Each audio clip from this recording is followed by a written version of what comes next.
She says, how can I fight depression? Are there any verses or hadith in this regard? Yes, indeed. But before I talk about the verses and hadith, I'd like to differentiate, make distinction between psychological or psychiatric depression and the depression due to being overwhelmed with worries and so on. If it is something due to a disorder, a mental disorder, then we have to look into it from a physiological point of view and visit the proper psychiatrist and so on. Keep in mind, most antidepressants have very severe adverse effects. If it is something due to being overwhelmed with worries, there are several ahadith in this regard.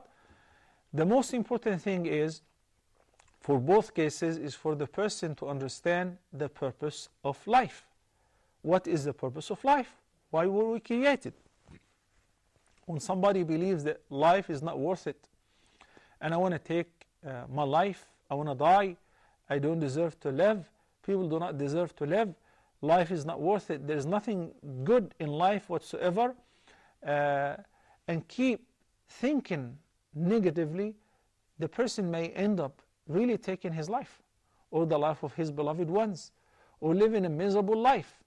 But when the person realizes that life is very valuable, and life actually is the best asset, the time of this life is the best asset in order to build up a treasure, a palace, a safe home and a safe haven in paradise, to live there eternally. And the harder you work in this life, the greater is the reward in the hereafter. For every second that you spend, you can increase your property in heaven by making dhikr or seeking forgiveness from Allah subhanahu wa ta'ala, or by doing something good to help others, and so on. So by being good to yourself and to those who are around you, to the entire society at large, even to birds and animals, even to plants, you really appreciate your life. That is the best way to fight depression. In many cases, when the believers were put in serious conditions, such as when they threatened them that the Meccans have gathered the Confederates and brought a lot of allies and a huge army, they're going to eliminate the Muslims. They said, فَاخْشَوْهُمْ الَّذِينَ قَالَ لَهُمُ النَّاسُ إِنَّ النَّاسَ قَدْ جَمَعُوا لَكُمْ فَاخْشَوْهُمْ فَزَادَهُمْ إِيمَانًا وَقَالُوا حَسْبُنَا اللَّهُ وَنِعْمَ الْوَكِيلُ. So the best supplication in this regard is to frequently recite حَسْبِيَ اللَّهُ وَنِعْمَ الْوَكِيلُ. Tawakkul, the true tawakkul, fights depression. To put your trust in Allah subhanahu wa ta'ala as it should be the best antidepressant. To rely on Allah subhanahu wa ta'ala, you do your best. You not worry about the results, because Allah subhanahu wa ta'ala is not asking from you other than exerting your best effort. You live happily, you enjoy what you do.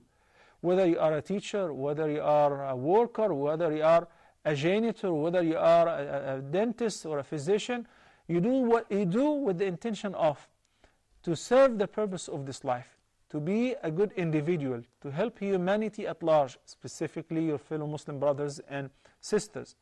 When you do that, you enjoy your life. You do not take your job as a burden. What happens when you go through tests and trials? You get sick, you get a stroke, or your beloved one dies, or you get laid off. You bear that patiently, because you know it is all from Allah subhanahu wa ta'ala, and He knows best what suits you most. This condition cannot be attained from nothing, with no effort. No, you have to struggle in order to earn it. In order to achieve this high rank, you have to work for it, by acquiring the proper iman, by being regular in your ibadat, by competing with others with regards to fulfilling the voluntary acts of worship, the prayers before and after the fard, the prayer at night, the duha prayer, the witr prayer, reciting much Quran, studying much Quran, and understanding its meaning, giving in its charity. That will move you into this category, the category of the believers. وَعَلَىٰ رَبِّهِمْ يَتَوَكَّلُونَ. When you live with the Quran, that eliminates any depression. Trust me, this is for sure. As well as the dua which the Prophet ﷺ described to Abi Umama when he entered the masjid, and he had what you can call it depression. He was depressed. The Prophet ﷺ said, "Ma li araka mahmuma." Why are you so depressed? I see you depressed.